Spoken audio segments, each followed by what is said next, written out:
गुरुरेव परं ब्रह्म तस्मै श्री गुरवे नमः। तस्मै श्री गुरवे नमः। मराठी के एक बहुत बड़े लेखक हैं, उनका नाम है पु ल देशपांडे।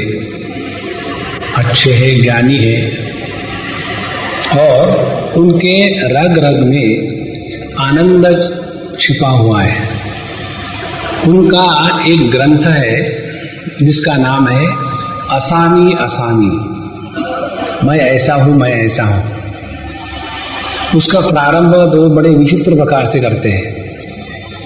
वो ऐसा नहीं कहते कि देखो मैं तुमको कुछ पते की बात बताने जा रहा हूं तो कोई नहीं सुनेगा।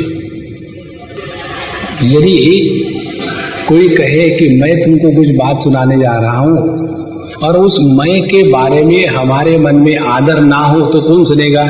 तुम्हारी बात सुनने के लिए थोड़ी आए। फिर वो बताते एक बहुत बड़े महात्मा हो गए, उन महात्माओं की बात मैं तुमको बताने वाला हूं। तो अगला सुनने के लिए तैयार हो जाता है। यही टेक्निक हमारे सभी पुराणों में, भगवत गीता में, महाभारत में, रामायण में, उपनिषदों में, योग वासिष्ठ में, सभी स्थानों पर यही टेक्निक इस्तेमाल किया है।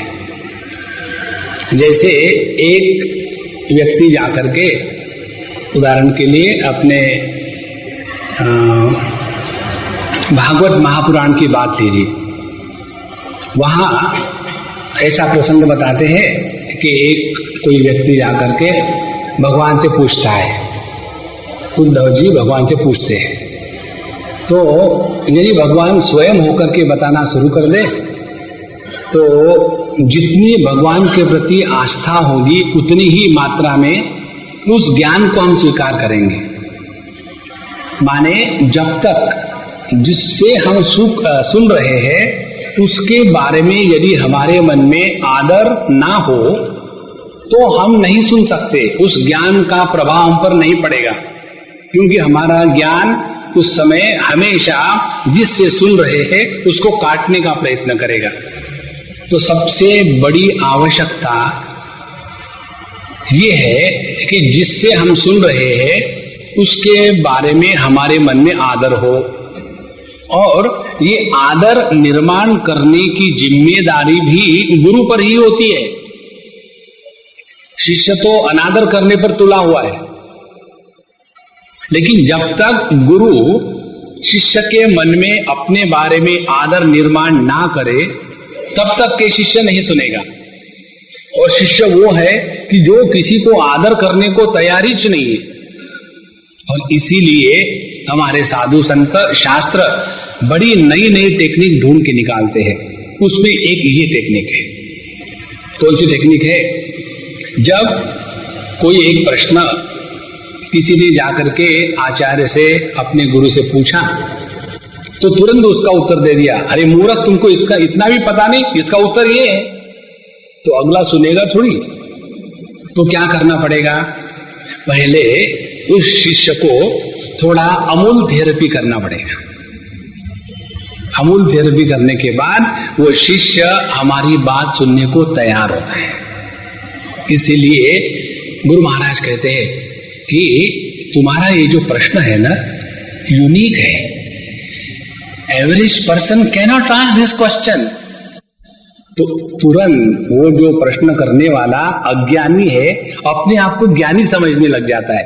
प्रश्न कौन पूछता है? जो अज्ञानी है। लेकिन उसको ये बात समझ में नहीं आती कि उसको हरभऱ्याच्या झाडावर चढ़ाया जा रहा है। और गुरु को तो अपने काम से मतलब है कि उसको ज्ञान देके रखेंगे। तो देखो, तुमने ये जो प्रश्न पूछा है ना, ये प्रश्न बड़ा सूक्ष्म है और ये प्रश्न साधारण व्यक्ति नहीं पूछ सकता। इसी से पता चलता है कि तुम कितने गहराई में हो। ब्रैकेट में अज्ञान के, वो नहीं लिखते। लेकिन उसके द्वारा वो शिष्य को लगता है यदि मुझे किसी ने पहचाना होगा ना तो मेरे गुरु ने। आज तक मैंने कितने महात्माओं को देखा, सुन के रख दिया, किसी ने मुझे पहचाना नहीं। यही एक महात्मा है, who has recognised my worth, the worthless one. अच्छा, उसके बाद जब शिष्य का कॉन्फिडेंस गेन कर लिया, दूसरी टेक्निक।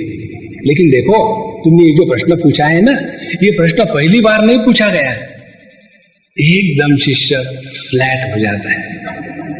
तो ऐसा प्रश्न पहले भी किसी ने पूछा था। हाँ, किसने पूछा था? फिर किसी बड़े महात्मा का नाम बताएंगे। आपको मालूम है, भगवान कृष्ण कहते हैं भागवत में, हमारे पूर्वज यदु महाराज, जिनके नाम से यादव वंश चल रहा है, उनकी बात मैं बताता हूं आपको। तो माने मैं ऐसा प्रश्न पूछ सकता हूं कि ऐसा प्रश्न इतने बड़े महात्माओं ने पूछा। भले मेरा प्रश्न यूनिक ना हो, लेकिन कम से कम मेरी विचारधारा उन बड़े महात्माओं की जैसी तो है, अपने में तसल्ली कर लेता है साधक। उसके बाद इसका जो उत्तर है ना, मुझे क्या आता है, तुम्हारे जैसे इंटेलिजेंट विद्यार्थियों के लिए मैं थोड़ी काबिल हूं। मैं तो तुमको वही बताऊंगा कि जब ऐसा प्रश्न अमुक अमुक ने ऐसे ऐसे गुरु महाराज को पूछा था, तो उन्होंने इसका क्या जवाब दिया, और इस प्रकार से प्रश्न का उत्तर भी दिया। और वो प्रश्न का उत्तर मैंने दिया, ऐसा कर्तृत्वाभिमान भी आचार्य या गुरु के अंतःकरण में निर्माण नहीं होता। ये है टेक्निक। इसी टेक्निक को भगवान ने भगवद गीता के 4th अध्याय में बताया है। जब भगवान ने 4th अध्याय 3य अध्याय तक ये बताया कि हे अर्जुन, असल में बात यह है कि यह जो कर्मयोग है कोई कठिन बात नहीं है। कर्मयोग माने क्या? जिस कारण से हम गलत कार्य में लग जाते हैं, उस कारण का नाम है काम अथवा क्रोध। काम उर्फ क्रोध। यह जो काम क्रोध है, उसका निवास स्थान कहाँ है? तो बताते इंद्रिय, मन और बुद्धि। माने जब तक हम इंद्रिय, मन और बुद्धि इनका साथ देकर के रहेंगे, तब तक हमारे जीवन में काम का प्रभाव बना रहेगा। तो कब तक हम झगड़ा करेंगे अपने इंद्रिय, मन, बुद्धि के साथ? एक हद तक हम अपने इंद्रिय, मन, बुद्धि को नियंत्रण करने का प्रयत्न कर सकते हैं और करना चाहिए, लेकिन उस हद के बाद कुछ नहीं हो सकता। तो फिर करे क्या? एक ही बात है, इस इंद्रिय, मन, बुद्धि इसको छोड़ करके चले जावे। कहां चले जावे? जहां इंद्रिय, मन, बुद्धि इनका प्रवेश नहीं है। ये बताने के पश्चात फिर भगवान ने 3य अध्याय के अंत में बताया कि वो कौन सा स्थान है। उन्होंने परंपरा बताई, जहां उन्होंने कहा कि हमारी जितनी भी ये इंद्रियां है, एवं इंद्रियाणि पराणि आहु इंद्रियेभ्यः परम मनः मनसस्तु परा बुद्धि जो बुद्धेः परतस्तु सहा। इंद्रियों से हमारा मन सूक्ष्म है, मन से हमारी बुद्धि सूक्ष्म है, बुद्धि से परमात्मा सूक्ष्म है। इस प्रकार से जो बुद्धि का प्रकाशक और प्रेरक है, वहां जाकर के बैठोगे तो इंद्रिय, मन, बुद्धि इनमें जो काम का निवास स्थान है, उस काम का प्रभाव हमारे जीवन में नहीं आएगा। 2 बातें हो गई। एक, जिस कारण हम सुखी दुखी होते हैं वो कारण बताया, और उससे छूटने का उपाय बताया। अब ये टेक्निक बताने के बाद भगवान 4th अध्याय को प्रारंभ करते हैं। और यदि एक कोई महात्मा होगा तो दूसरे महात्मा का सहारा लेकर के बता सकता है कि देखो हमारे गुरु महाराज ने ऐसा बताया था। तो जो बताने वाले संत है वो स्वयं ये नहीं क्लेम कर दे कि मैंने बताया है, और अगले वाला भी सुन लेता है, देखो कितने विनम्र महात्मा है, स्वयं बता रहे हैं लेकिन कहते हैं कि नहीं हमारे गुरु महाराज ने बताया है। इस प्रकार से अपनी विनम्रता का सहारा लेकर के शिष्य के मन में जबरदस्ती आदर पैदा करवाना पड़ता है, नहीं तो शिष्य मान बैठेगा देखो ये अपने गुरु के प्रति कृतज्ञ है, एक बार भी उनका नाम नहीं लेते, हमेशा मैं की रट लगाए है। इस प्रकार से गलत धारणा शिष्य के मन में उत्पन्न न होवे, इसीलिए साधु संत नित्य निरंतर अपने गुरु का नामस्मरण बताते हैं। उनके ज्ञान में तो उनके माध्यम से गुरु ही बोल रहा है, उनमें ये कोई संदेह नहीं है कि मैं बोल रहा हूं। ये बात भगवान कैसे कर सकते, क्योंकि भगवान ही सब कुछ है। इसीलिए उन्होंने थोड़ी डिफरेंट टेक्निक इस्तेमाल की। क्या कहते भगवान कि देखो अर्जुन, यह जो मैंने तुमको कर्मयोग का सिद्धांत बताया, ये कर्मयोग का सिद्धांत कोई नया मेडिसिन नहीं है मार्केट में। मार्केट में जब कोई नया मेडिसिन आता है तो किसी के ऊपर में प्रयोग किया जाता है, जिसको अंग्रेजी में कहते हैं गिनी पिग एक्सपेरिमेंटेशन। तो समझो कोई दवाई निकाली कि ये दवाई खाने के बाद आदमी अपना वेट लूज करने लग जाता है, तो क्या करेंगे, एक बड़ा फैट गिनी पिग लेंगे और उसको वो दवाई विशेष मात्रा में देंगे और फिर ऑब्जर्वेशन लेंगे, और ऑब्जर्वेशन ये है कि 3 डोज देने के बाद गिनी पिग गायब, और उसके बाद कहेंगे नहीं ये दवाई ठीक नहीं मनुष्य के लिए, जिससे गिनी पिग मर जाता है तो आदमी कैसा जिंदा रहेगा। दूसरा एक्सपेरिमेंट। इस प्रकार से जो समाज में नई कोई भी चीज जब लाई जाती है तो पहले उसका एक्सपेरिमेंटेशन करके उसकी स्थिति हम समझ ले, फिर जीवन में प्रयोग करें। अब शास्त्रों में जो हमको बात बताई जाती है, इसका किस पर एक्सपेरिमेंट हुआ है, या we are the first guinea pigs, think. और इसीलिए भगवान बताते हैं कि अर्जुन, यह जो कर्मयोग का सिद्धांत मैंने तुमको बताया है, ये कोई नई बात नहीं है, ये ज्ञान सनातन है और इसी ज्ञान को लेकर के पूर्ण विश्व चल रहा है। और इस ज्ञान को मैंने ही सबसे पहले इस सूर्य को दिया था, और इसी ज्ञान को लेकर के फिर यह दुनिया तब से चल रही है। तो उन्होंने अपने ज्ञान की परंपरा बताई। सबसे पहला मेरा शिष्य था विवस्वान माने सूर्य। इस सूर्य ने यह ज्ञान मनु को दिया, और फिर मनु ने ये ज्ञान इक्ष्वाकु को दिया। इस प्रकार से राजघराने में यह परंपरा से ज्ञान मुझसे प्रारंभ होकर के आ रहा था, लेकिन बीच में जब ज्यादा समय चला गया तो इस ज्ञान का महात्म्य, ज्ञान नष्ट नहीं हुआ, इस ज्ञान का महात्म्य लोगों के मन से कम हो गया। ज्ञान कभी नष्ट नहीं हो सकता, तो इसीलिए वही ज्ञान और उसका महात्म्य तुम्हारे बुद्धि में प्रस्थापित करने के लिए, क्योंकि तुम भी राजघराने के हो, यह ज्ञान किसी अहरे गहरे नत्थु खैरे को देकर के कोई फायदा नहीं। अब देखो, एक उदाहरण दिया हम आपको। एक बार हम कहीं थे और जिनके यहां थे बहुत बड़ा उनकी हवेली थी और बढ़िया इंपोर्टेड कार थी, और उसमें हम जाते थे लेक्चर के लिए, और वो रानी साहिबा हमारे साथ थी, और फिर उनके नौकर और सब, उनका जो पूरा होता है स्टैंडर्ड वो होता था।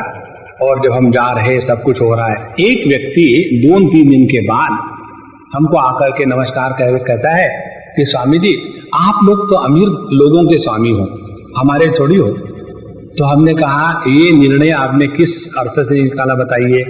बोले आप देखो बड़ों के साथ आते हो, बड़ों के साथ रहते हो। हमने कहा कि हमने कभी कहा है क्या कि हम आपके साथ नहीं रहेंगे, क्या आप हमारे घर चलेंगे? जरूर चलेंगे, चलो अभी चल पड़ते। और जब हमने कहा अभी चल पड़ते, तो स्वामी जी हमारे पास तो कार नहीं है। तो हमने कहा हमने आपको मांगी क्या कार? नहीं, चल पड़ो। कैसे चलेंगे? जैसे आप जाते हो वैसे। तो बोले स्वामी जी हम तो वो साइकिल रिक्शा से जाते हैं। हम भी साइकिल रिक्शा में जाएंगे, लेकिन चलाएंगे नहीं, बैठेंगे। फिर हम उनके साथ रिक्शा में बैठ लिए, उनके घर गए। अब उनका छोटा सा घर एक कहीं कोने में, जाते समय 10 तो नालियां वहां कूदनी पड़ी, और हम वहां गए, प्रेम से गए, हमारे मन में दूसरा कोई विक्षेप नहीं। और हमारे साथ फिर 10-12 लोग और हो लिए। स्वामी जी हम आ सकते हैं ना? आओ, मेरा घर थोड़ी है। अच्छा, जो वहां पहुंचे तो उस महात्मा की पत्नी परेशान, इसको ले आए, अब कहां बैठाएंगे, घर में बैठाने के लिए जगह नहीं। और हमने कहा कि अम्मा हम आए हैं भिक्षा के लिए, चाय पानी कुछ पिलाओ। तो बोले स्वामी जी आप चाय पानी पिएंगे? जरूर पिएंगे। खाएंगे क्या? जो खिलाओ, गालियां छोड़ करके सब खाते। और हमने कहा देखो हमारे साथ 10-12 संत आए, उनको भी खिलाओ पिलाओ। अब उनके घर में गरीब तो थे ही ना, तो ठीक हेल्दी कप थे। हेल्दी कप कौन से होते हैं? जिन कप को कान होते हैं उनको हेल्दी कप कहते हैं। उनके पास बहरे कप थे, सबके कान टूटे हुए, किसी का मुंह टूटा हुआ, बेचारे गरीब तो थे ही। अब उनको परेशानी हो गई, और सब कुछ होने के बाद हमने कहा कि महात्मा जी अब हमको पहुंचा दो हमारी जगह पर, हमको दूसरे कोई मिलने आने वाले हैं। तो चल दिए फिर हमारे साथ उसी रिक्शा में बैठ करके। और फिर जब वहां उतर रहे थे तब हमको कहते स्वामी जी हमको माफ करना, आप लोगों को ले आना जाना ये सब करना हर एक के बस की बात नहीं हो सकती, लेकिन ये जो व्यक्ति आपको सब फैसिलिटी प्रोवाइड करके यहां लाते हैं, इसके द्वारा सबका भला हो सकता है। Think when the knowledge is given to a top person, it percolates in all the remaining, but when it is given only to a small one, it can never go to the all. यदि पानी का distribution ठीक से करना है तो पानी की टंकी अंडरग्राउंड थोड़ी होती है, वो होती है सबसे ऊपर, और वहां से फिर ये पानी सब स्थानों पर जा सकता है। इसी प्रकार से यह जो ज्ञान भगवान ने बताया वो अर्जुन को सिलेक्ट करके बताया है। उन्होंने किसी एक वहां का जो सोल्जर था उसको नहीं बताया, क्योंकि यदि अर्जुन सुधर जाए तो उसके पीछे चलने वाले सभी अपने आप सुधर जाएंगे। और यही विशेषता हमारे स्वामी जी ने हमारे मिशन के द्वारा कही है। कई बार हमारे मिशन के ही लोगों के मन में ये गलत ग्लानि होती है कि हजारों करोड़ों लोग हमारे प्रवचन में नहीं आते। ये नहीं हो सकता, क्योंकि यह जो ज्ञान है इसको डाइजेस्ट करने वाले हर एक नहीं हो सकते, और इसीलिए यह जो ज्ञान है वो केवल उन्हीं को दिया जा सकता है जो इस ज्ञान के अधिकारी है। तो भगवान बताते हैं कि यह जो ज्ञान परंपरा से हमने राजर्षियों को दिया है, और जब ये राजर्षि इस ज्ञान को अपने जीवन में उतार करके अपनी प्रजा में बांटते थे, इस ज्ञान को लेकर के चलते थे, तब कहीं समाज की नियंत्रण ठीक से चलती है। और जैसा जैसा समय चलता गया लोगों के मन में इस ज्ञान के प्रति आदर कम होता गया, और इसीलिए इस ज्ञान की फिर से स्थापना करने के लिए मैंने तुमको चुना है। और ये इसलिए चुना है कि तुम मेरे भक्त हो, तुम मेरे सखा हो। भक्त शब्द का अर्थ संस्कृत भाषा में दो प्रकार से हो सकता है। एक जो भगवान का भक्त है वो, और दूसरा भगवान जिसके भक्त है वो। एक को कहेंगे हम तत्पुरुष समास, दूसरों को कहेंगे हम यह है बहुव्रीहि समास। संस्कृत भाषा की सुंदरता यही है कि भगवान जिसके भक्त है, ऐसे अर्जुन को भगवान ने ये ज्ञान दिया। अब यहां तक हमने पिछले बार देखा था। अब भगवान प्रसंग प्रारंभ करते हैं अर्जुन के प्रश्न को लेकर। अर्जुन ने प्रश्न कहता है कि भगवान आप तो अभी अभी हमारे साथ पैदा हुए हो, 2-3 साल का अंतर है, और आप कह रहे हो कि ये ज्ञान आपने पहले सूर्य को दिया। अब अर्जुन के शब्द देखो कितने सुंदर शब्द है। अर्जुन कहते हैं अपरम भवतो जन्म परम जन्म विवस्वतः कथम एतद विजानीयाम त्वम आदौ प्रोक्तवान इति। हे भगवान, आपका जन्म तो अभी का है, सूर्य तो आपके पहले पता नहीं कब से पैदा हुए हैं, और ऐसे आपके पहले जो पैदा हुए सूर्य है उनको आपने ये ज्ञान दिया, ये मेरे समझ में नहीं आ रहा है। माने उन्होंने ये नहीं कहा कि आप गलत बता रहे। कथम एतद विजानीयाम, इसको मैं किस प्रकार से समझ लूं, ये है साधक का लक्ष्य। हम जब इस प्रकार का विचार रखते हैं कि ये गलत है, क्यों, मुझे समझ में नहीं आता, हाँ, मुझे क्यों समझ में नहीं आता, क्योंकि जो शास्त्र और गुरु बता रहे हैं वो सत्य ही होता है, वो गलत नहीं होता। हमारे भगवान शंकराचार्य विवेक चूड़ामणि ग्रंथ में जो 6 प्रकार की साधक की संपत्ति है, धन है, उसका वर्णन करते समय एक सबसे बड़ी संपत्ति है, धन है साधक का, जिसको कहते हैं श्रद्धा। और श्रद्धा किसको कहते हैं? शास्त्रस्य गुरुवाक्यस्य सत्य बुद्ध्यावधारणा सा श्रद्धा कथिता सद्भिः यया वस्तु माने परमात्मा उपलभ्यते। श्रद्धा वो है कि जिसके द्वारा हम शास्त्र में और गुरु ने जो बताया है वो सत्य ही है, और वो किस प्रकार से सत्य हो सकता है, यह विधेयात्मक विचार की जो प्रवृत्ति है उसको कहते हैं श्रद्धा। और इसी श्रद्धा के बल पर हम सत्य का साक्षात्कार कर सकते हैं। तो अर्जुन के इस शब्दों में इस श्रद्धा का दिग्दर्शन भगवान वेदव्यास जी ने किया है, और इसीलिए अर्जुन कहते हैं कि भगवान आपने जो बताया ये तो सत्य ही होगा, लेकिन मेरी बुद्धि कुछ ऐसी खोटी हो गई है कि कथम एतद विजानीयाम, इसको मैं किस प्रकार से समझ लूं ताकि इसको स्वीकार करूं, इसका तिरस्कार न करूं। देखो, विचार करने की 2 प्रक्रियाएं हैं। एक प्रक्रिया यह है कि जो विचार श्रद्धा रहित अंतःकरण में प्रारंभ हो जाता है, और दूसरा विचार श्रद्धा युक्त अंतःकरण में प्रारंभ होता है। ये विषय कठोपनिषद में प्रारंभिक दूसरे मंत्र में ही आता है। वहां इस प्रकार से आता है, तगम कुमारगम संतम दक्षिणासु नीयमानासु श्रद्धा आविवेश सहा अमन्यत। नचिकेत ने अपने पिता को ऐसा देखा कि उन्होंने दान करते समय उसमें राग द्वेष का प्रदर्शन किया। अच्छी अच्छी गाय तो अपने पुत्र के लिए, अपने पत्नी के लिए, अपने बाकी लोगों के लिए रख ली, और जो घटिया घटिया गाय जो मर नहीं रही थी, ऐसी गाय उनको उन्होंने अपने नाम पर कर लिया।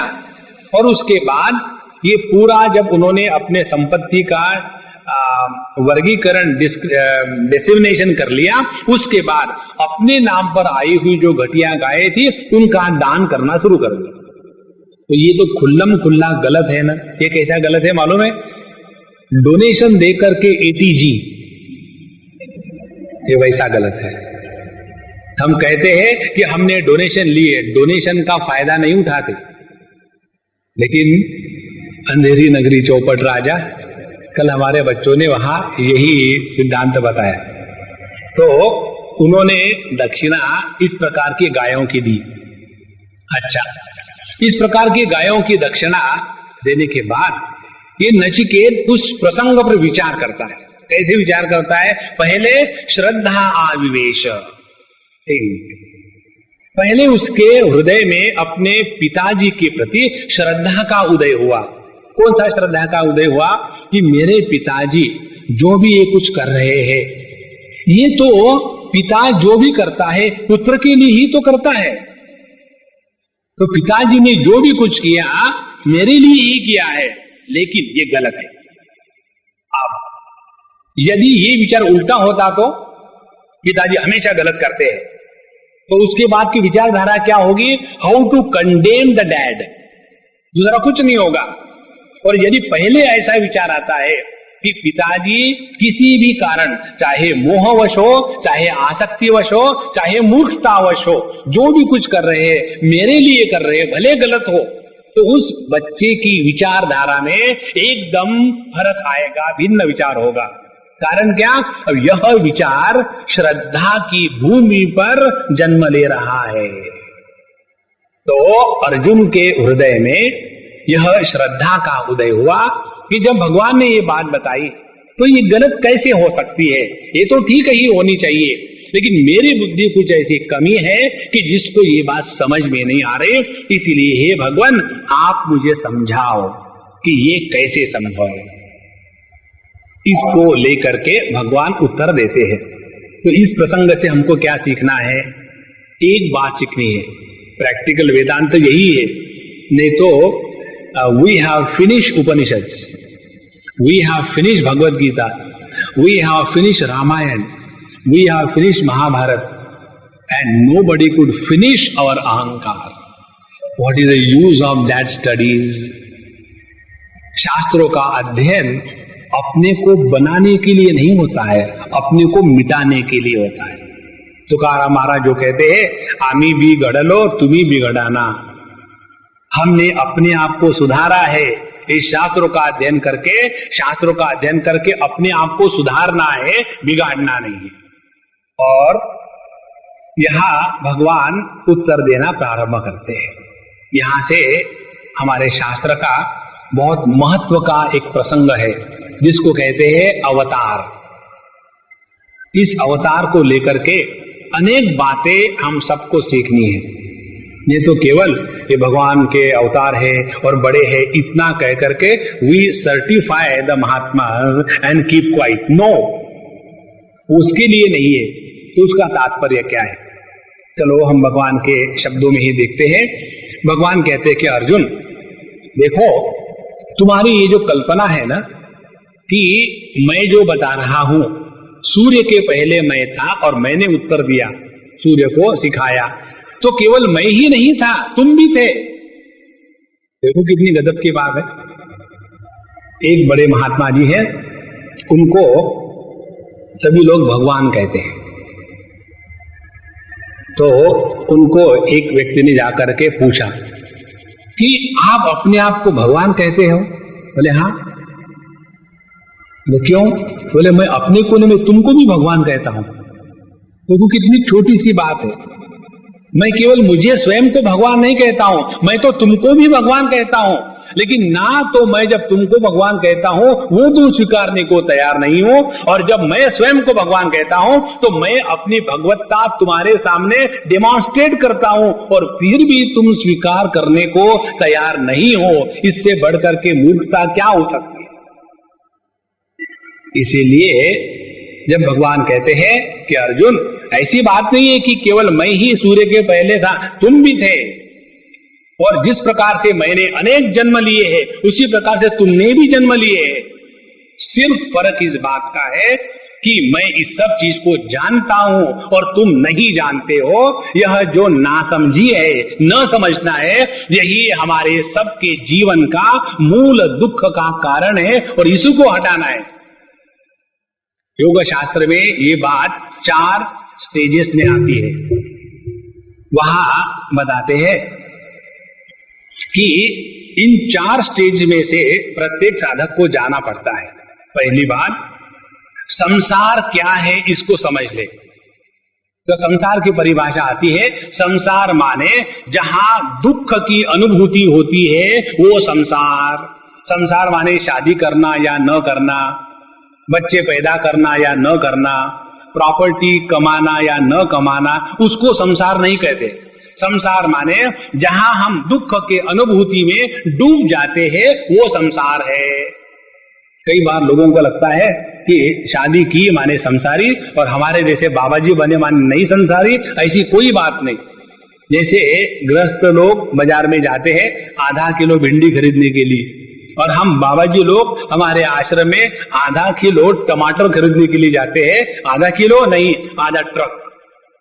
सब्जी वही है, भाव वही है, धंधा वही करते हैं और उसी प्रकार से दुखी होते हैं। संसार का तात्पर्य दुखी होने में है। अच्छा, यह हो गया संसार। अब ये संसार का कारण क्या है? तो संसार के कारण की बात शास्त्र बताते हैं, यह जो पुरुष इस प्रकृति के माध्यम से अभिव्यक्त हो रहा है, यह पुरुष किसी भी कारण से प्रकृति के साथ मिल नहीं सकता। लेकिन जब यह पुरुष प्रकृति को मैं के रूप में स्वीकार के इस प्रकृति के विकार को अपने विकार समझने लग जाता है, तो यह पुरुष और प्रकृति का असंभव संयोग को जब हम संभव की कल्पना करते हैं, तब जाकर के संसार की निर्मिति हो गई। तो ये हो गया संसार का कारण। फिर इस संसार से मोक्ष किसको कहेंगे?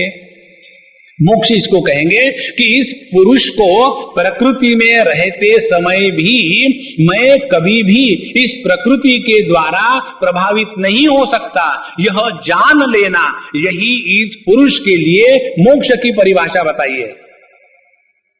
और इसके लिए साधना क्या है? इसका उपाय है सम्यक दर्शन, अपने स्वरूप को पहचाना, बाकी कुछ नहीं। तो ये 4 स्टेजेस में से जाने के लिए जो भी कुछ करना है उसको कहते हैं आध्यात्मिक साधना। तो भगवान कहते हैं कि अर्जुन, इस जन्म मरण के चक्र से तुम भी जा रहे हो और मैं भी जा रहा हूं, लेकिन फर्क यह है कि तुम इसको नहीं जानते हो और मैं जानता हूं। और आगे बताते हैं कि हमारा जन्म और भगवान का जन्म, इसका क्या फर्क है। हमारा जन्म अवश्य होकर के है, we have no choice, we are compelled to be born in this world and therefore we suffer. देखो, जो भी कार्य हम अंडर कंपल्शन करते हैं उसमें आनंद की अनुभूति नहीं होती। जैसे गवर्नमेंट ऑफिस में जाना, ये गवर्नमेंट ऑफिस के लोग सुखी क्यों नहीं होते? मुझे मालूम है कई गवर्नमेंट सर्वेंट मुझे एक बार आकर के घेराव करने वाले। शूद्र शब्द की परिभाषा ब्रह्म सूत्र के अनुसार ये है, शूद्र माने जो हमेशा रोते हैं उनको शूद्र कहते हैं। जो शोक मोह के दलदल में फंस करके रोते हैं उनको शूद्र कहते हैं। अब देखो, कितनी भी इनकी तनख्वाह बढ़ाओ और कितने भी इनको पैसे देते जाओ और कुछ भी करो, तो भी कभी उनके चेहरे पर ऐसा भाव आता है, आप मुझे काफी तनख्वाह मिल गया है, आप तो कम से कम मैं सिंसियरली टाइम पर ऑफिस में जाऊंगा और नहीं सोऊंगा। और इसीलिए इस परिभाषा के अनुसार जितने गवर्नमेंट सर्वेंट है सभी के सभी शूद्र है, उसमें कोई दूसरा नहीं, क्योंकि रोते रहते। तो जो व्यक्ति कोई भी कार्य अंडर कंपल्शन करेगा वो दुखी होगा। हम सबका जन्म अंडर कंपल्शन है, इसीलिए हम दुखी है। और भगवान का जो जन्म है अंडर कंपल्शन नहीं है, इट इज अंडर फ्रीडम। अब देखो, यहां जो आप सभी संत लोग आ रहे हो, इसमें 2 प्रकार के लोग हैं। एक वो है कि जो स्वयं होकर के आए हैं, तो उनको दुख नहीं होगा, और जो किसी के कारण आए हैं।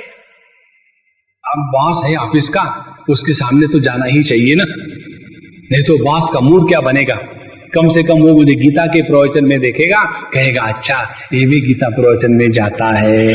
तो बॉस के ऊपर में रोब जमाने के लिए जब हम आएंगे यहाँ, तो देखेंगे ये 1.5 घंटा है कि 3 युग है, बीत ही नहीं रहे। उनको कठिनाई होगी, दुख होगा। जो कार्य अंडर कंपल्शन किया जाता है वो हमको कभी भी सुख की अनुभूति नहीं देता। देखो, एक बार अपने मुंबई की ही बात है और 2-3 जगह की बात है। जैसे हम लोग पहले अमृता अनुभव ले रहे थे माहिम में, तो हमको बताया गया कि हम लोग क्या करेंगे, जो लोग आते हैं ना रेगुलरली सुनने के लिए, एक रजिस्टर बनाएंगे और उनसे कोई मंथली फीस इकट्ठी करेंगे, 25 रुपए 100 रुपए, so we can manage the affair. और अच्छी बात है, सबने हाँ कह दिया। हमने कहा देखो ये करना है तो हम नहीं आएंगे। क्यों? देखो कितना फर्क है। अब हम यहां जो आ रहे हैं, ये कैसे आ रहे हैं? हम अपने स्वातंत्र को इंटैक्ट रख करके आ रहे हैं। इसीलिए यहां हम जो आते हैं केवल आनंद की अभिव्यक्ति करने के लिए आते हैं। और यदि नारंग साहब ने हमसे कोई कॉन्ट्रैक्ट लिख लिया हो, Swami ji you come here for 20 lectures, पर लेक्चर 10 पैसे के हिसाब से, बिजनेसमैन है, इंस्टीट्यूशन चलाते हैं, इसीलिए चालू काम करते हैं और इसीलिए आपको हम 50% एडवांस दे देते हैं और आप आ जाना यहां। यदि हम उनसे एक भी पैसा इस कॉन्ट्रैक्ट के हिसाब से लेते तो यहां आकर के हम स्वामी नहीं नौकर के रूप में काम करते हैं। जो व्यक्ति इस जगत में नौकर बन करके रहता है वो कभी सुखी नहीं रह सकता। इसीलिए अपने जीवन के इस स्वातंत्र को हम पहचाने। और कैसे पहचाने? जो भी हमको कुछ करना है स्वयं प्रेरित होकर के करे। जो भी कुछ हम कर रहे हैं अपनी स्वेच्छा से करें। ऐसे नहीं किसी ने बताया इसीलिए गुस्सा नहीं करना चाहिए, किसी ने बताया इसीलिए सुबह उठना चाहिए, किसी ने बताया इसीलिए ऑफिस में जाना चाहिए, किसी ने बताया इसीलिए ऑफिस से घर आना चाहिए। अरे राम राम। जब हमारे जीवन का स्वातंत्र ही हमको आनंद की अनुभूति देता है, ये बात समझ में आएगी तो हम आपको गारंटी देते हैं आप यदि चाहो तो भी दुखी नहीं हो सकोगे। जब अपने जीवन का प्रत्येक कार्य स्वयं प्रेरित होकर के करो तब। भगवान बताते हैं कि अर्जुन तुम्हारे और मेरे जन्म में यही फर्क है। तुम इस जन्म में या किसी भी जन्म में जबरदस्ती से लाए जाते हो, लेकिन मैं जब इस जगत में आता हूं तो अपने स्वातंत्र को इंटैक्ट रख करके। क्योंकि मैं कौन हूं भगवान बताते हैं, अजोपि सन अव्ययात्मा भूतानाम ईश्वरोपि सन प्रकृतिम स्वाम अधिष्ठाय संभवामि आत्ममायया। मेरी असलियत ये है अजहा अपि, आई एम अनबॉर्न। ये जो आय भगवान कहते अहम, ये आय आपका हमारा भगवान का एक ही है, कोई अलग नहीं है। कैसे? भगवान जितने हिम्मत से और खुले दिल से कहते हैं कि मेरा जन्म नहीं हुआ, क्या ये हमारा सबका अनुभव नहीं है? बताओ किसी को भी ये अनुभूति आज तक हुई क्या कि अपना जन्म हुआ है? केवल मान ना मान मैं तेरा मेहमान, केवल हम कल्पना करके बैठे हैं। इसका यदि सूक्ष्म विचार करें तो देखेंगे हम अपने आप को बड़े इंटेलिजेंट समझते हैं। ये चाय मीठी है कि मीठी नहीं है? मीठी है, but I have no experience. माने चाय की मिठास जब तक हम एक्सपीरियंस नहीं लेंगे तब तक स्वीकार नहीं करते। खाना अच्छा बना है कि नहीं बना है जब तक हम एक्सपीरियंस नहीं करेंगे, unless I experience my self I don't believe. बहुत इंटेलिजेंट हो, हमने कभी अपने जीवन में अपने जन्म का अनुभव किया है? नहीं किया है, और फिर भी मान बैठते डेट ऑफ बर्थ 30 फरवरी 1857। ना कभी ये डेट हुई, ना कभी हम पैदा हुए। जो गरज के साथ इस तत्व का प्रतिपादन करता है वो है भगवान श्री कृष्ण। जो इस सब का अनुभव करते हुए भी रोता रहता है वो है अर्जुन सिंह।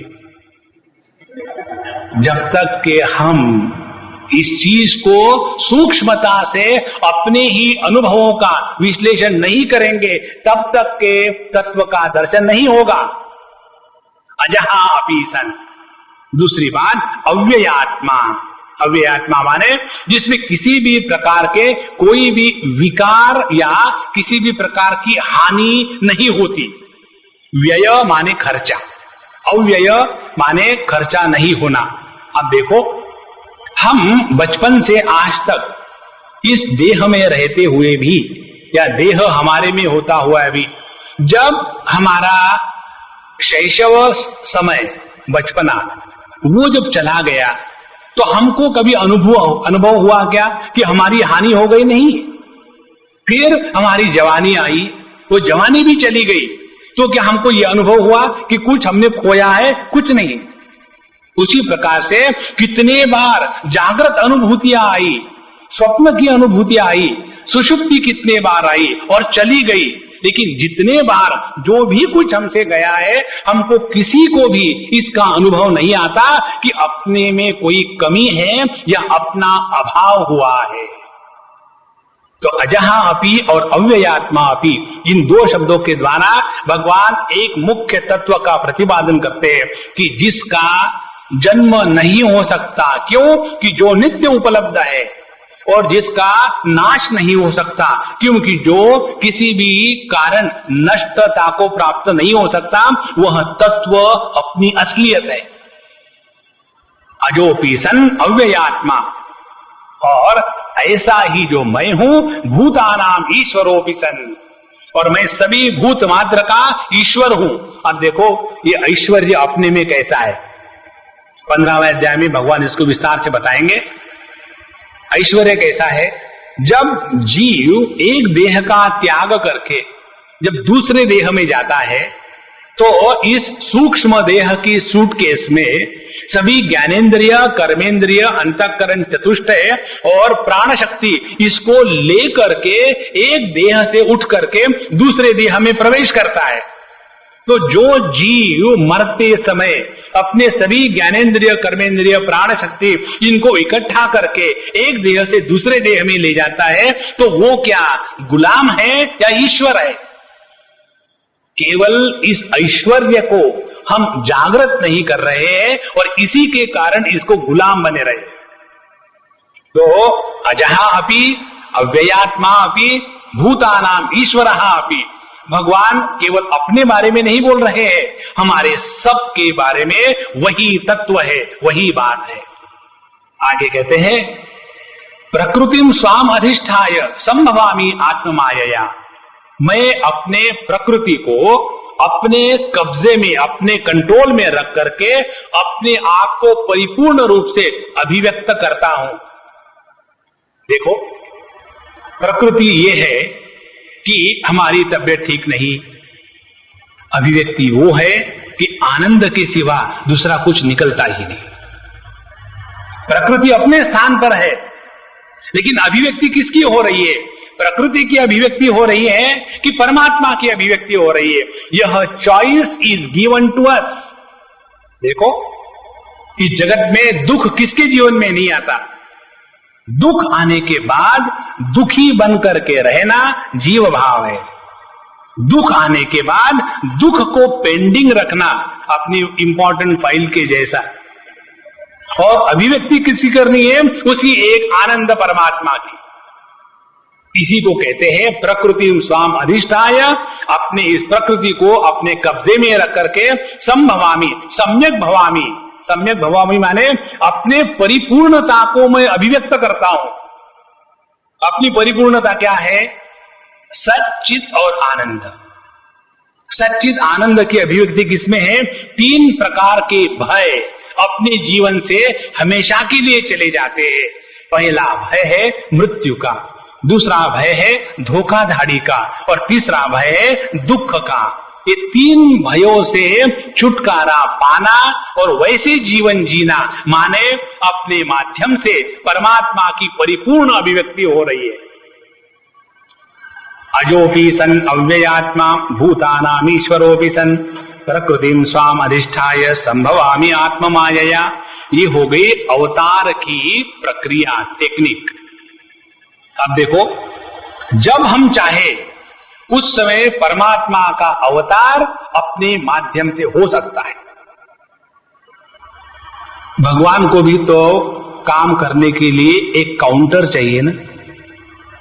कौन सा काउंटर मिलेगा? जहां से हम एनकाउंटर नहीं करते। इस जगत के साथ झगड़ा करने से तू मैं तू आज तक किसी को कुछ नहीं मिला। ये जो हमको भगवान ने देह दिया है, ये ज्ञानेंद्रिय दिए हैं, कर्मेंद्रिय दिए हैं, ये अपने आनंद को अभिव्यक्त करने के लिए उन्होंने अपने लिए बनाए हैं। लेकिन जैसे कई घरों में मालिक कार खरीदता है अपने लिए और ड्राइवर उसको घुमाते रहता है और फिर पेट्रोल का बिल आ रहा है, उसी प्रकार से परमात्मा ने ये देह बनाया है, ये ज्ञानेंद्रिय बनाए हैं अपने आनंद को अभिव्यक्त करने के लिए। लेकिन इसमें बैठा हुआ जो जीव है वही उसको ऐसा रगड़ रहा है कि उसके कारण उस गाड़ी का सत्यानाश। वैसे ही हम अपने जीवन को बर्बाद कर रहे हैं केवल उस परमात्मा को अभिव्यक्त न होने देने के कारण। प्रकृतिम स्वाम अधिष्ठाय संभवामि आत्ममायया। अब इसका प्रयोजन क्या है? भगवान क्यों अवतार लेते हैं? तो भगवान का अवतार कैसा होगा हमारे जीवन में? जब हमारे माध्यम से आनंद की अभिव्यक्ति होती है तब समझ लेना भगवान ने हमारे माध्यम से अवतार ले लिया है। बहुत सरल बात है, कोई कठिन बात नहीं। हमारे आश्रम में बच्चों के कैंप्स होते हैं। एक बार की बात हमको बहुत याद आती है। देखो आदमी किस प्रकार से दुखी होने के तरीके ढूंढता है, सुखी होने के नहीं, दुखी होने के। एक बार कैंप हो गया और आखिरी दिन सभी उनके रिस्पेक्टिव पेरेंट्स, अंकल आंटी सब कुछ आ गए अपना अपना लगेज उठा के ले जाने के लिए। तो वहां सभी बच्चे बैठे हैं, उनको जो पढ़ाया था सामूहिक पाठ हो रहा था और बच्चों ने फिर अपने विचार बताए और माँ बाप सब सुन रहे हैं और सब जगह हा हा हु का एकदम माहौल था, एकदम मजे ही मजे थे। ये सब होने के बाद जब हम जा रहे थे तो सभी बच्चे आकर के चिपकते हैं, Swami ji we will miss you, you please come to our house. वो सब जो बच्चे करते वो हम भी करते करते खत्म हो गया। एक वहां के बड़े व्यक्ति सबको सुखी देख करके दुखी हो रहे थे। कई लोग होते हैं जिनको मेंटल एसिडिटी होती है, वो ऐसे होते हैं। तो उन्होंने आकर के मुझे कहा, Swami ji I want to ask you a question. हमने कहा इतने आनंद के माहौल में तो बिना क्वेश्चन के रह के देखो, हर जगह प्रश्न पूछना है, खुश किए क्यों आप ऐसा कर रहे हो? तो हमने कहा पूछो भैया क्या प्रश्न है? बोले स्वामी जी हमको ये समझ में नहीं आ रहा है, 2 बच्चों को घर में रखने के लिए हम इतने दुखी परेशान होते हैं, आपके पास यहाँ 200-250 बच्चे 8 दिन रहे, लेकिन ना तो आप दुखी है ना तो बच्चे दुखी है, और ये सब करके हुए भी आपको क्या मिला? इस प्रॉब्लम वाज बनिया, आपको मिला क्या? देखो, तो हमने कहा प्रभु अब आप बनी हो तो हम भी कुछ कम नहीं। सुनो, यदि हमारे कारण इस जगत के 2-4 बच्चे 2-4 दिन के लिए खुशी से रह सकते हैं तो हमारा जीवन परिपूर्ण हो गया। और क्या चाहिए जीवन में? थिंक। यही अपने माध्यम से परमात्मा का अवतार है। भगवान का अवतार मानिए नहीं हमेशा फ्लूट लेकर के आएंगे, कोई जरूरत है कभी तबला लेके भी आ जाए। अपने माध्यम से जब जब परमात्मा की अभिव्यक्ति होती है वही परमात्मा का अवतार है। और ये अवतार कब भगवान लेते हैं और क्या उसका प्रयोजन है? भगवान बताते हैं यदा यदा ही धर्मस्य ग्लानिर्भवति भारत अभ्युत्थानम अधर्मस्य तदात्मानं सृजाम्यहम्। जब जब धर्म की ग्लानि होती है और अधर्म की वृद्धि होती है उस समय मैं अवतार लेता हूं। अब यहां विचार करना है, जिसकी ग्लानि होवे वो धर्म नहीं हो सकता। ये तो ऐसा ही है, गंगा जी में जाकर के नहाओ तो आपके पाप धुल जाएंगे, और हजारों करोड़ों लोग रोज गंगा जी में जाकर के नहाते हैं, इसीलिए सब दुनिया के पाप गंगा जी में आ गए हैं और गंगा जी अब पापी बन गई है। विचार की धारा देखो। तो जिसमें स्नान करने के बाद पाप नष्ट हो जाते हैं वो कभी पाप के द्वारा प्रभावित हो सकती है क्या? नहीं। इसी प्रकार से जब भगवान यहां बताते हैं कि धर्म की ग्लानि होती है, जिसकी ग्लानि होती है वो धर्म नहीं हो सकता। और फिर जब भगवान ने क्यों कहा यदा यदा ही धर्मस्य ग्लानिर्भवति, इस पर विचार करें। देखो, एक प्रश्न कई बार लोग पूछते हैं, वो प्रश्न ये है कि स्वामी जी, इस दुनिया में जो अच्छे लोग होते हैं वो ज्यादा दुखी रहते हैं, उनके जीवन में बहुत कष्ट आते हैं, और जो पॉलिटिक्स में होते हैं, करप्शन करते हैं, जो गुंडागर्दी करते हैं, वो बड़े सुखी रहते हैं। इसका कारण क्या? और उनका कंक्लूजन ये हो जाता है, इसीलिए अच्छे जीवन में होना कोई मतलब नहीं, जो बुरे हैं वही तो आगे बढ़ रहे हैं, और हम इतने अच्छे हैं, हमको क्या मिल रहा है अच्छाई का नतीजा। अब इसका विश्लेषण करें। अच्छाई जो हम कहते हैं, अच्छाई नाम की कोई ठंडाई जैसी कोई वस्तु है क्या? समझो ये अच्छाई है, इसको मैंने टेबल पर रख दिया। कोई अच्छाई या बुराई कोई ये वस्तु थोड़ी है। अच्छाई बुराई की अभिव्यक्ति मनुष्य के माध्यम से होती है, और जब इस अच्छाई के ऊपर जो हमारा धर्म, जो हमारा विश्वास है, ये अच्छाई के ऊपर का विश्वास जब टूट जाता है, तब कहते हैं धर्म की ग्लानि हो गई। माने जो व्यक्ति अपने जीवन में अच्छे धर्म का स्वीकार करके उसके अनुसार जब जीवन चल रहे हैं, और ऐसा जीवन जीते जीते जब उनके मन में अपने धर्म अनुसार जीवन की प्रक्रिया को लेकर के संदेह निर्माण हो जाता है कि इस जगत में तो जो बुरे हैं उनका भला होता है, और जो अच्छे हैं उनका बुरा होता है, और इसीलिए जीवन में अच्छाई से कुछ नहीं मिलता। यह है धर्म की ग्लानि। धर्म की अपने आप में ग्लानि नहीं हो सकती। और देखिए आप, जहां जहां अधपतन हुआ है, वो धर्म का अधपतन हो ही नहीं सकता। अधपतन होता है जो व्यक्ति धर्म के मार्ग पर चल रहा है, लेकिन इस धर्म के मार्ग पर चलते चलते उसके मन में उसी धर्म को लेकर के संदेह निर्माण हो जाता है। जब हमारे मन में इवन डॉक्टर के बारे में संदेह निर्माण हो गया, तो हम उसके दवाई को छोड़ देते हैं। और यदि हमारे मन में शास्त्रों के जो सिद्धांत है, शास्त्रों में जो बातें बताई है, उसको यदि लेकर के हमारे मन में श्रद्धा और निष्ठा इसके स्थान पर यदि संदेह ने पकड़ लिया है, तो क्या करेंगे? हम अपने अच्छाई का स्वयं होकर के तिरस्कार करेंगे। जब हमारे हृदय से अच्छाई का स्थान समझदारी के साथ हटा करके बुराई की प्रतिष्ठा होती है, तब जाकर के हमारे जीवन में धर्म की ग्लानि हुई है। जैसे बताते हैं, corruption is not only in India, it is everywhere, therefore corruption should be accepted. Think, अभी कुछ दिनों पहले हम दिल्ली गए थे, दिल्ली मैनेजमेंट एसोसिएशन में कुछ लेक्चर देने के लिए, और वहां जीवन मूल्यों को लेकर के हमको बोलने को बताया। 15 मिनट हमने बोल भी लिया। उसके बाद एक व्यक्ति ने इसी प्रश्न को उठाया था, शायद हमने आपको बताया है, इसी प्रश्न को उठाया था, क्या अपने जीवन के मूल्य समय के अनुसार नहीं बदलने चाहिए?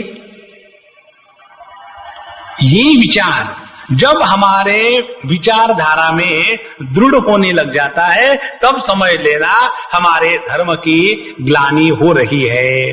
कैसे? उस समय समझो त्रेता युग में या द्वापर युग में जो धर्म के सिद्धांत थे, वो धर्म के सिद्धांत अब आकर के बदल जावे। क्यों? कि समय बदल रहा है। उस समय क्या सिद्धांत था? उस समय सिद्धांत ये था कि यदि कोई व्यक्ति अपने पत्नी को चुरा के ले जाता है, तो उस पत्नी की रक्षा करने के लिए पति ने अपने जीवन को लगा करके उसको छुड़ा के लाना चाहिए। ये उस समय का त्रेता युग का धर्म। ये धर्म कलयुग में आकर के बदलना चाहिए समय के अनुसार। थिंक। अब इसका अर्थ आप क्या निकालते हो, आप अपनी मर्जी करो। कोई ऐसा कहेगा इस समय का अर्थ ये है, फिर जब यदि कोई अपने पति को चुरा के ले जाता है तो पत्नी अपनी जान की बाजी लगा करके पति को छुड़वा के ले आए। नहीं, जो सिद्धांत सनातन होते हैं वो काल के द्वारा नष्ट नहीं होते। तो अच्छाई हमेशा अच्छा ही है, वो कभी भी बुराई नहीं हो सकती। होता क्या है, अच्छाई के प्रति हमारी जो निष्ठा है उसमें क्रैक डेवलप हो जाता है। जहां हमारे अपने ही अंतःकरण में अच्छाई को लेकर के संदेह निर्माण हो गया, वो व्यक्ति अपने जीवन में अच्छा जीवन जीना कभी भी नहीं रख सकता। इसीलिए भगवान कहते हैं यदा यदा ही धर्मस्य ग्लानिर्भवति, माने जो व्यक्ति इस जगत में अच्छाई का सहारा लेकर के जीवन जी रहे हैं, उनको अपने जीवन में इस अच्छाई की प्रतिष्ठा करने के लिए चाहे कुछ भी करे तो भी अच्छाई का साथ न छोड़े। यह जो 10-12 लोग जीते हैं उसी के कारण समाज की प्रतिष्ठा होती है। आप देखो, अपने स्वातंत्र्य के समय जिन जिन लोगों ने इस चीजों को लेकर के अपनी जान दी कि यदि हमारे देश को ये अंग्रेज छोड़ करके नहीं जाएंगे तो हम इनको मार डालेंगे, और जाकर के उन्होंने अपनी जान की बाजी लगाई। हमको यदि पूछो, इस समय जो हम है स्वतंत्र भारत के पारतंत्र नागरिक, इनको यदि पूछो तो हम कहेंगे पता नहीं वो लोग क्या बेवकूफ थे, अपनी जान लगा दी। हम यदि उस समय होते तो हम नहीं करते। फिर हम क्या करते, हम किसी अंग्रेज का जाकर के साथ दे करके अपने आप को एक बहुत बड़ा खिताब ले लेते, सर बहादुर, राव बहादुर, और अपने आप को कंफर्टेबल फील करते। नहीं, हमारे मन में आज भी आदर किसके लिए है? जिन्होंने अपने सिद्धांतों के लिए अपने जीवन का बलिदान किया, उनके प्रति हमारे मन में आदर आता है। माने हमारा जो मेटल है, हमारी जो नींव है, वो है केवल सैक्रिफाइस की, त्याग की। और यह त्याग की नींव जब हम स्वयं होकर के उसमें श्रद्धा नहीं रखते, उसके बारे में डाउट आने लग जाता है, तब हमारे जीवन में धर्म की ग्लानि हो गई। तो यदा यदा ही धर्मस्य ग्लानिर्भवति भारत, उस समय अभ्युत्थानम अधर्मस्य, और जब धर्म की ग्लानि होगी, माने अपने जीवन के अच्छाई के बारे में जब हमारे मन में संदेह आने लगेगा, तब हम क्या करेंगे? तब हम अधर्म का साथ लेंगे। इन दोनों का परिणाम क्या होगा? परिणाम यह होगा कि हमारा जीवन परमात्मा को अभिव्यक्त होने देने के स्थान पर अपने ही प्रकृति के जो विकार है उनकी अभिव्यक्ति हमारे माध्यम से होने लग जाएगी। और यही है इस जगत का नाश। अभ्युत्थानम अधर्मस्य तदात्मानं सृजाम्यहम्, उस समय मैं अपने आप को उत्पन्न करता हूं, सृजामि, अपने आप को मैं अभिव्यक्त करता हूं। अब देखो ये अभिव्यक्ति कैसे होती है, ध्यान से सुनना। हम प्रत्येक व्यक्ति के अंतःकरण में दो चैनल, दो चिड़िया, दो आवाज हमेशा चलती रहती है। अभी अभी की बात है, एक किसी के घर में कुछ हादसा हुआ तो वो बच्चे हमको मिलने आए। तो जो बड़ी लड़की है हमको पूछती है कि स्वामी जी अब सभी काम मुझे ही करना है, मैं ही सबसे बड़ी हूं, तो मैं आपसे आशीर्वाद लेकर के कुछ प्रश्न पूछना चाहती हूँ, पूछो। तो बोले ये बताइए कि ये सब अब मुझे ही करना है, मैंने तो कभी किया नहीं था, लेकिन अब सवाल ये है, ये करते समय, डिसीजन लेते समय मुझे बड़ी परेशानी होती है, तो मैं डिसीजन कैसे लूं? तो मैंने कहा बैठो, शांत बैठ गई, मैंने आंखें बंद करो और मैं जो बोलता हूं उसको एकदम एकाग्रता से सुनो। फिर हमने उसको बताया, देखो जो भी समस्या तुम्हारे सामने आएगी उस समस्या को लेकर के अपने घर में सुबह से शाम तक एक समय ऐसा निश्चित कर लो, उस समय तुम किसी की नहीं हो, उस समय तुम केवल प्रभु की हो। उस समय सभी समस्याओं को लेकर के बैठ लेना और शांत होकर के वो समस्या अपने ही शब्दों में प्रभु के सामने रखना। हे भगवान, हे परमात्मा, जो मेरे हृदय में बैठे हो, ये समस्या है, इसका मैं क्या डिसीजन, निर्णय लूं, और ये बोलकर के चुप हो जाओ। और आप देखेंगे पहला जो उत्तर होता है वो परमात्मा की आवाज होती है, और इसके बाद जो कॉन्स्टिट्यूशन में अमेंडमेंट होता है, कॉन्स्टिट्यूशन क्या है? सच्चिदानंद। जब इस कॉन्स्टिट्यूशन में अमेंडमेंट हो जाता है तो नहीं, सभी करते हैं तो हमको करने में क्या है, लेकिन वो अपना है तो उसके लिए तो करना ही पड़ेगा। देखो, भगवान ने अपने भक्तों के लिए गलत कार्य नहीं किए थे क्या? कहां राजा भोज, कहां गंगवा तेली। इस प्रकार से यदि हम अपने अंतःकरण की या आत्म तत्व की आवाज सुनने का अभ्यास करें तो उस समय देखेंगे धीरे धीरे धीरे हमको समझ में आएगा कि अपने जीवन में परमात्मा का महात्म्य कितना महत्व का है। ये समझदारी को कहते हैं तदात्मानं सृजाम्यहम्। माने जब हमारे जीवन में परमात्मा के महात्म्य को सबसे ज्यादा इंपॉर्टेंस मिलता है और बाकी सभी बातें सेकेंडरी है, समझ लेना भगवान का हमारे जीवन में अवतरण हो गया है। अब इस भगवान के अवतरण की 2-3 छोटी छोटी बातें हम आपको बता दें। एक, भगवान का अवतरण हमारे जिह्वा पर नामावतार के रूप में होता है।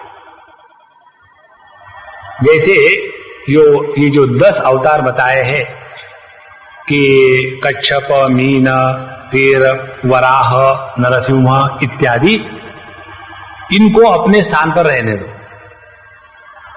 अब वो परमात्मा का अवतार उस त्रेता युग में, सत्य युग में, उसके चक्कर में पड़ने के स्थान पर क्या वो परमात्मा का अवतार हमारे जीवन में आज के तारीख में हो सकता है क्या? और यदि होता है तो कैसे होता है? तो पहले भगवान इस जगत में 2 प्रकार से आते हैं, एक नाम को लेकर के और दूसरा रूप को लेकर के। और पहले इस जगत के प्रत्येक रूप में भगवान की भावना करनी है, भगवान है ऐसा दुराग्रह करना है। हमारा सबका जीवन केवल भावनामय है। हम भावना ही तो करते हैं कि कोई हमारा मित्र है, कोई हमारा शत्रु है। कोई मित्र शत्रु नाम की कोई वस्तु थोड़ी है। जो व्यक्ति हमारा मित्र है वही दूसरे का शत्रु होता है। तो एक ही वस्तु 2 प्रकार से कैसी हो सकती है? जो मेरे लिए गर्म है दूसरे के लिए ठंडा कैसा हो सकता है? क्योंकि अग्नि तो सभी के लिए गर्म ही है। यदि गर्मी अग्नि का धर्म है तो सबके लिए उसकी एक ही अनुभूति होती है। यदि किसी व्यक्ति का मित्र या शत्रु ये धर्म होता तो वो एक ही व्यक्ति सबके लिए शत्रु और सबके लिए मित्र होना चाहिए था, लेकिन ऐसे नहीं होता। फिर हम एक भावना करते हैं कि यह व्यक्ति हमारा मित्र है, यह व्यक्ति हमारा शत्रु है।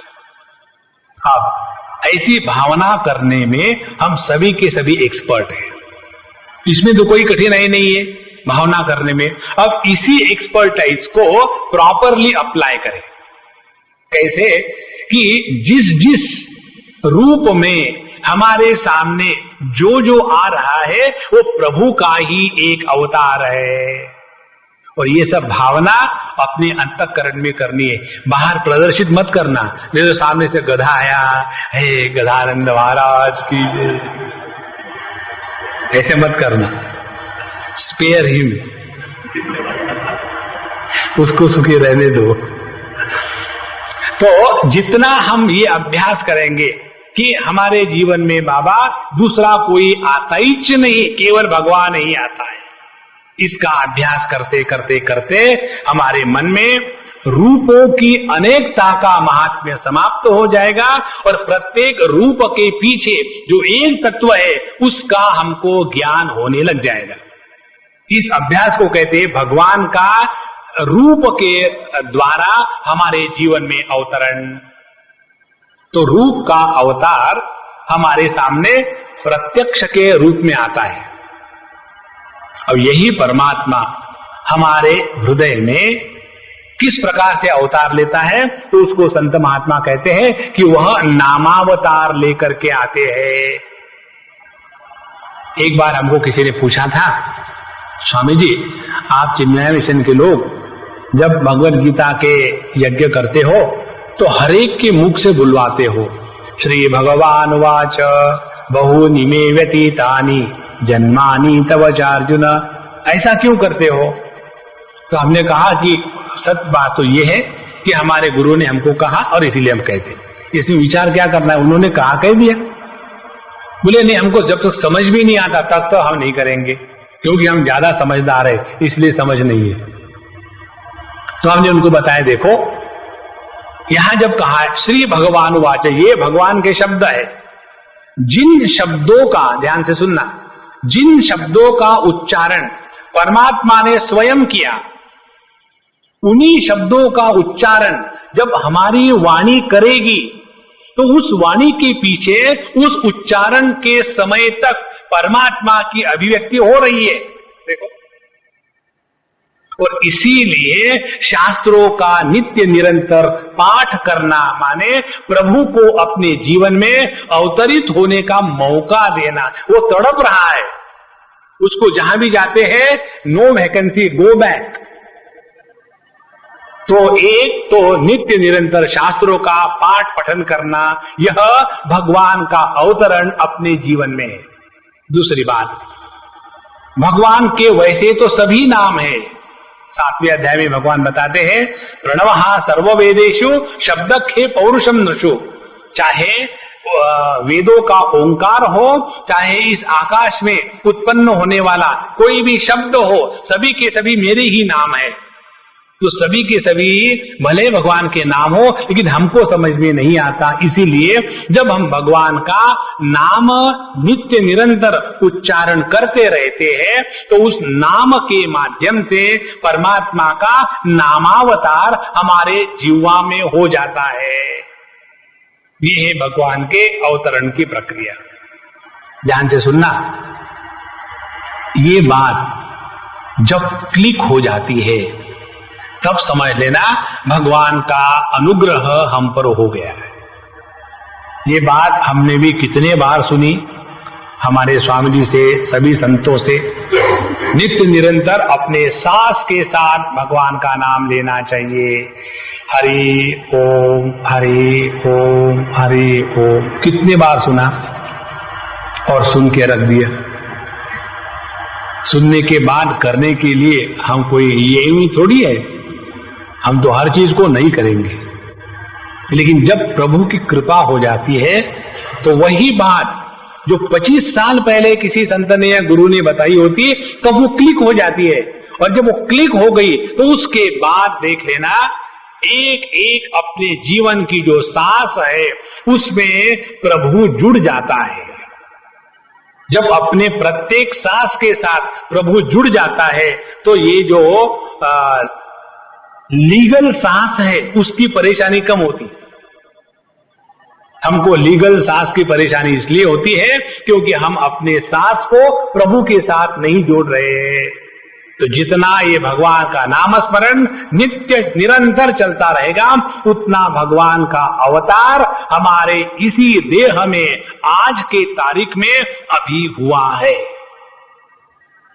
ऐसे नहीं समझना कि भगवान अवतार कब लेंगे, और वो बाबा वो 24 घंटे ले रहे हैं, लेकिन हमको समझ में नहीं आता ना। तो यदा यदा ही धर्मस्य ग्लानिर्भवति भारत अभ्युत्थानम अधर्मस्य तदात्मानं सृजाम्यहम्।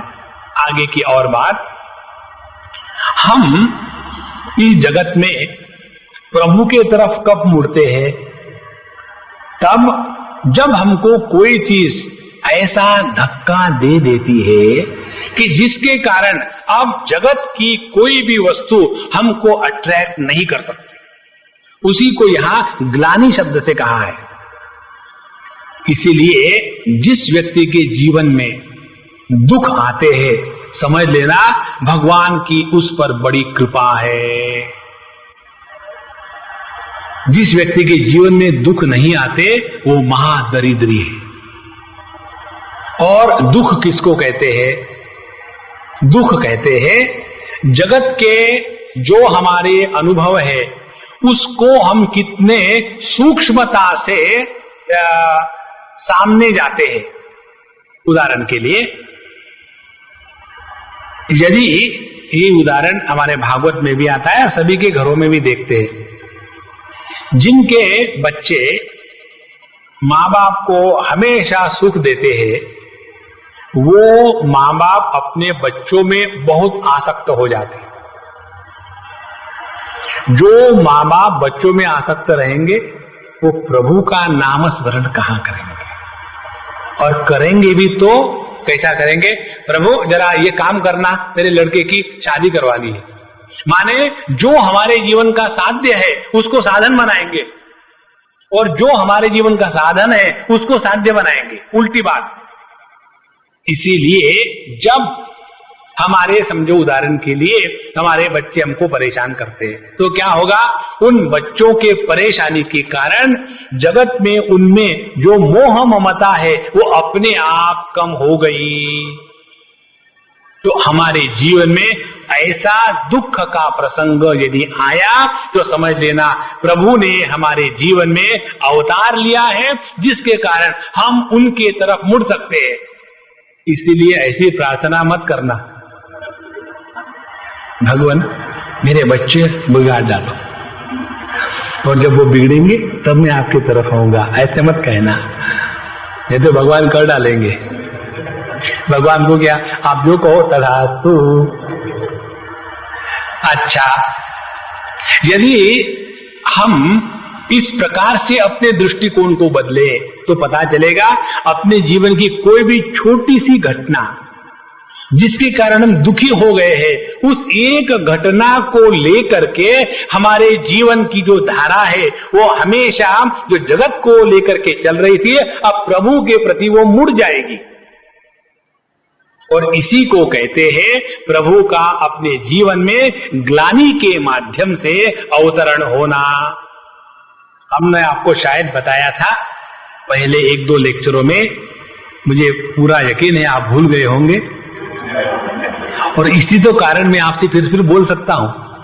यदि सभी आप याद रखेंगे तो मुझे बोलने का मौका क्या मिलेगा? साहब जी हम ये जानते हैं तो आपको लगता है भाई नया बता रहा हूं। नहीं, कुछ बात नहीं, वही बात है। Thank you for forgetting. तो उस समय हमने शायद आपको बताया था कि एक उर्दू का शेर है, ये वही दर्द दिल है जो उनको पाता है। अपने जीवन की कठिनाइयां ही वो है जिसके कारण हमारा मन प्रभु के तरफ मुड़ जाता है। ये वही दर्द दिल है जो उनको पाता है और इसीलिए खुदा भला करे उनका जो दिल दुखाता है। देखो कितनी बढ़िया बात है। यदि हमारे जीवन में कष्ट नहीं आते, यदि द्रौपदी की साड़ी खींची नहीं जाती तो भगवान ने वस्त्रावतार नहीं लिया होता। यदि उस गजेंद्र का पैर वो क्रोकोडाइल नहीं पकड़ता तो वहां गोविंद नहीं आते। यदि हमारे जीवन में झटके नहीं होते तो हम गीता जी के सत्संग के लिए नहीं आते। सब कुछ है घर में, बीबी है एक नहीं 2-4, बच्चे हैं एक नहीं 2-4, गाड़ियां है एक नहीं 2-4, बंगले हैं एक नहीं 2-4, परेशानियां है एक नहीं 2-4, कम थोड़ी है। और इसी परेशानियों के कारण ही तो हम आते हैं गीता जी के चरणों में। और इसीलिए भगवान कहते हैं कि धर्मस्य यदा ग्लानिर्भवति तदा अहम सृजामि आत्मानम। अब जब प्रभु हमारे जीवन में अवतरण ले लेते हैं तो उसका परिणाम क्या है? उसका परिणाम बताते हैं परित्राणाय साधूनाम विनाशाय च दुष्कृताम। अब इस अवतार का प्रयोजन क्या है? कई बार हमको लगता है भगवान इस जगत में अवतार लेते हैं दुर्जनों का नाश करने के लिए, भगवान कोई झाड़ू लगाने वाले हैं? देखो उनके शब्द क्या है, कहते हैं परित्राणाय साधूनाम, यह भगवान के अवतरण का प्राथमिक प्रयोजन। फिर सेकेंडरी बाय प्रोडक्ट क्या है, विनाशाय च दुष्कृताम। जो हम घर में गाय रखते हैं, किसके लिए? दूध के लिए कि गोबर के लिए? नहीं, हमारी बूढ़ी माँ है, उसको है ना सुबह उठ करके जब तक के वो गोबर से पूरे घर को नहीं लेपती तब तक उसको अच्छा नहीं लगता। इसीलिए हमने अपने बालकनी में गाय को रखा है। नहीं, गाय हम रखते हैं प्राइमरीली दूध के लिए, और यदि उसमें से गोबर निकल आता है तो गोबर गौरी बनाओ और पूजा करो, it is a by product. उसी प्रकार से परमात्मा के अवतरण का मूल कारण है साधु संतों के जीवन में जब जब निराशा का समय आता है अपनी साधना को लेकर के, तो वही परमात्मा भिन्न भिन्न अवतरण लेकर के इस जगत में साधु संतों के जीवन में आते हैं और उनकी निष्ठा को दृढ़ बनाते हैं।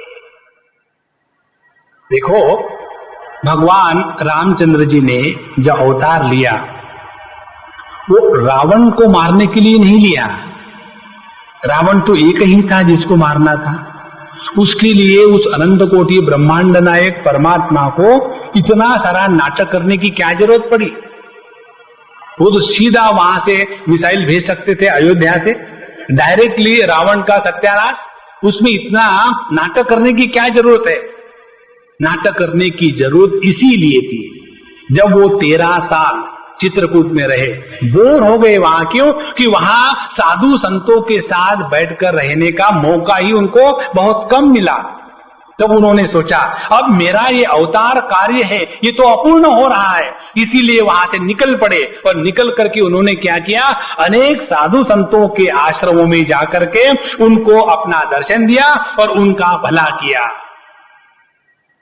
वहां एक प्रसंग आता है, जब वो जा रहे हैं तब देखते एक जगह में बहुत सारी हड्डियां पड़ी हुई हैं और एक नहीं हजारों करोड़ों हड्डियों का पहाड़ के जैसा पड़ा हुआ है। तो वहां एक ऋषि से पूछते हैं वो कि हे भगवान, ये सब क्या देख रहा हूं मैं? तो वो बताते हैं ये जो रावण है ना, इसने साधु संतों को कष्ट दिए।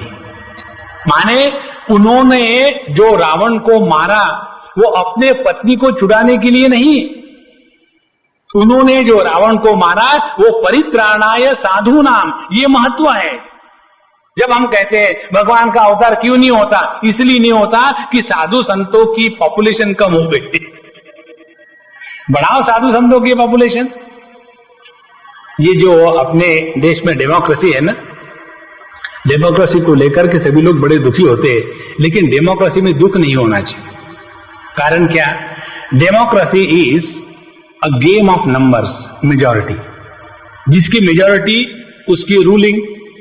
Majority is always of fools and therefore in democracy it is only the fools who rule. और जो वाइज पीपल होते हैं they are always in minority. Therefore wherever there is a democracy the fools rule the wise, and when the fools rule the wise, adharmam dharma itiya manyate tamasavruta sarvarthan viparitascha buddhisa partha tamasi। और ये तामसिक बुद्धि के कारण हम सब ने एक होकर के रहने के स्थान पर ये हमारे डेमोक्रेटिक फोर्सेज जो है यूएफ अनफोर्सिन,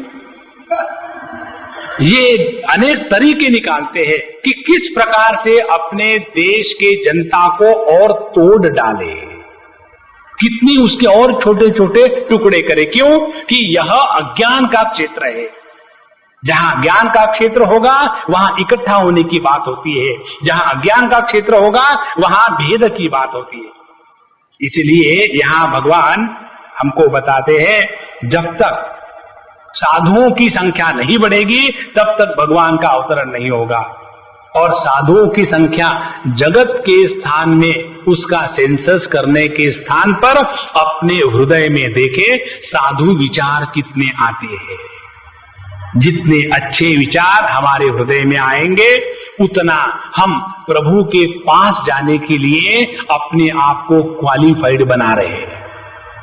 अब देखो, यदि हमारे हृदय में अपने जीवन में परमात्मा का महात्म्य स्थापित हो गया तो उसके साथ साथ जो गलत बातें हैं वो धीरे धीरे धीरे धीरे अपने आप निकल जाएगी। ये मत एक्सपेक्ट करना overnight any change will take place, no. लेकिन फिर भी हमको उस प्रभु को पकड़ के रखना है। तो परित्राणाय साधु नाम माने साधु विचाराणाम, हमको अपने अंतःकरण में जो अच्छे संकल्प है, जो शिव संकल्प है, जो हमने मार्ग इसको पकड़ लिया है, उसको किसी भी हालत में अच्छाई का साथ नहीं छोड़ना। ये जब हम निर्णय ले लेते हैं तो उस निर्णय के रूप में परमात्मा ने हमारे हृदय में अवतरण ले लिया है। अपने अंतःकरण से जो बुराई है, काम क्रोध लोभ मोह मद मात्सर्य, इसको हमको निश्चय से त्याग देना है। इस निश्चय के रूप में परमात्मा का अवतरण विनाशाय च दुष्कृताम हमारे जीवन में हो जाता है। देखो, हमारे शास्त्रों के जो मंत्र है उसके 3 प्रकार के अर्थ लगाते हैं।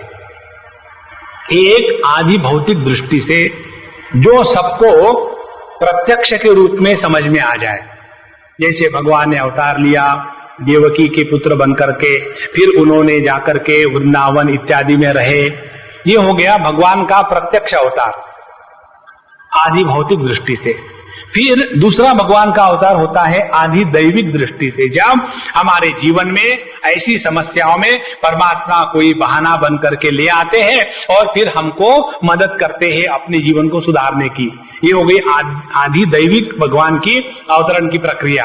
और तीसरी होती है आध्यात्मिक, प्रैक्टिकल वेदांत में हमको जो भर देना है, जोर देना है परमात्मा के आध्यात्मिक अवतरण को लेकर के।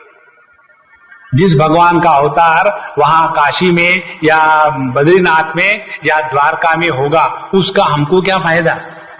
हम तो देश से परिचिन्न है, अपने आप को इस देह में बांध के रखे हैं। इसीलिए इस भगवान का अवतार हमको अपने हृदय में करवाना है। और भगवान के अवतार की प्रक्रिया एक जगह बताते हैं दैट न हस्ते यष्टिम आदाय देवा रक्षन्ति साधकम यम तु रक्षितुम इच्छन्ति सुबुद्ध्या योजयन्ति तम। भगवान जब साधक को मदद करना चाहते हैं तो हाथ में डंडा लेकर के चौकीदार नहीं बनते, फिर उसके बुद्धि को योग्य प्रकार की दिशा दे देते हैं। तो जहां हमारे अंतःकरण में साधु संकल्प का निर्माण हुआ, समझ लेना प्रभु का अवतार हमारे हृदय में हो गया। जहां हमने अपने आप से बुराइयों को निकालने के लिए कटिबद्ध हो गए, उस निश्चय के रूप में प्रभु का अवतार हमारे हृदय में हो गया है। जहां हम हमेशा परमात्मा के अस्तित्व का अनुभव करने के लिए जागरूक बने के रहते हैं, समझ लेना परमात्मा का अवतार हमारे हृदय में हो गया है। इस प्रकार से परित्राणाय साधूनाम विनाशाय च दुष्कृताम धर्म संस्थापनार्थाय संभवामि युगे युगे। युगे युगे माने ऐसे नहीं कि बड़े मुश्किल से सत्य युग में एक बार अवतार हुआ, फिर दूसरे बार हुआ त्रेता युग में, फिर तीसरी बार हुआ द्वापर में, और एक बार कलयुग में केवल कल्कि के रूप में होगा। नहीं, युगे युगे का तात्पर्य है क्षण क्षण। Every moment the Lord is born in our heart, provided we are available to His divine presence. प्रत्येक शुभ संकल्प के पीछे परमात्मा की ही अभिव्यक्ति होती है। इस प्रकार से यह जो अवतार का प्रसंग है उसको आदि भौतिक और आदि दैविक प्रकार से लेकर के अनेक वाद निर्माण हो जाते हैं। हमको इससे कुछ लेना देना नहीं है। भगवान ने अवतार कैसा लिया, क्यों लिया, Who are you to ask? अपने आप को सुधारो। इसीलिए यह जो अवतार की प्रक्रिया हमारे प्रत्येक के वैयक्तिक जीवन में जब होने लग जाती है, तब सभी प्रकार के संदेह और प्रश्न अपने आप शांत हो गए। और इसीलिए यह चौथे अध्याय में इस अवतार का प्रसंग भगवान ने विस्तार से बताया। अब इस अवतार का जब हमारे हृदय में प्रभु का अवतार हो गया तो उसका प्रभाव अपने जीवन में क्या होता है, यह बात अगले 2-3 अध्याय में भगवान बताते हैं। उसको हम अगले बार देखेंगे।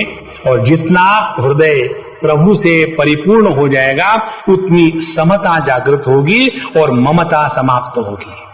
और यही हमारा विचार पहले से चल रहा है। श्री कृष्णा श्री कृष्णा श्री कृष्णा। ओम पूर्णमदः पूर्णमिदं पूर्णात् पूर्णमुदच्यते पूर्णस्य पूर्णमादाय पूर्णमेवावशिष्यते। ओम शांति शांति शांति। हरि ओम। श्री गुरु